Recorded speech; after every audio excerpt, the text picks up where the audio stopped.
सबसे पहले तो इसको स्वीकार करना चाहिए कि भारत के भीतर भी कई पाकिस्तान है। इस सच को अगर हम झुठलाने की बार बार कोशिश करेंगे तो ये सब चलता रहेगा और हमें बार बार ये सवाल चौंकाता रहेगा कि ऐसा क्यों नेता करते हैं। देश के मुसलमानों का बड़ा हिस्सा भारत में भारत के साथ भारत के लिए सब कुछ करना चाहता है, लेकिन एक हिस्सा है जिसको लगता है जो जिन्ना ने किया, पाकिस्तान ले लिया, ऐसी बेईमानी ऐसी धूर्तता करके वो हिंदुओं पर दबाव बनाकर यहां के राजनेताओं के लिए एक वोट बैंक बनकर प्रेशर पॉलिटिक्स करेगा।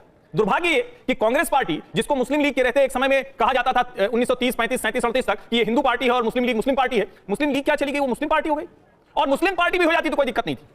देश पर युद्ध की स्थिति है और कोई कहता है कि युद्ध में हम जाएंगे क्या, मैं तो कहता हूं भैया लगातार युद्ध में है ना। 27-28 लोगों को खड़ा करके मार दिया, पूछ के धर मार दिया, पैंट उतरवाकर चेक करके मारा कि हिंदू हो कि मुसलमान हो। इससे ज्यादा भी कुछ चाहिए क्या? और फिर भी बेशर्मी से लोग करें कि हिंदू मुसलमान ना करो। अरे भाई, हिंदू मुसलमान नहीं कर रहा है कोई, लेकिन इस्लामिक जिहाद के खिलाफ मिडिल ईस्ट से लेकर भारत तक की लड़ाई है। इसको आप नकारना चाहते हैं, कांग्रेस जैसा शुतुरमुर्ग होना चाहते हैं, दूसरी पार्टियों जैसा शुतुरमुर्ग होना चाहते हैं, तो देश के हक में नहीं। और एक बात समझिए, उन महिलाओं को क्या बीता होगा, उनके मन में क्या स्थिति उनकी चल रही हो। उनके पति को उनके सामने पूछा हिंदू हो, हाँ, गोली मार दिया, पलक झपकते वो चले गए, उनका घर परिवार उजड़ गया। और ये नेता ही करते हुए बोलते रहे, कोई गोली मारकर ऐसे पूछता है क्या? वो कोई लोक गायिका है, वो क्या कहे, सस्ती राजनीति जैसे कहते हैं वैसे ही सस्ते कलाकार हैं वो, इससे किसको फायदा होगा?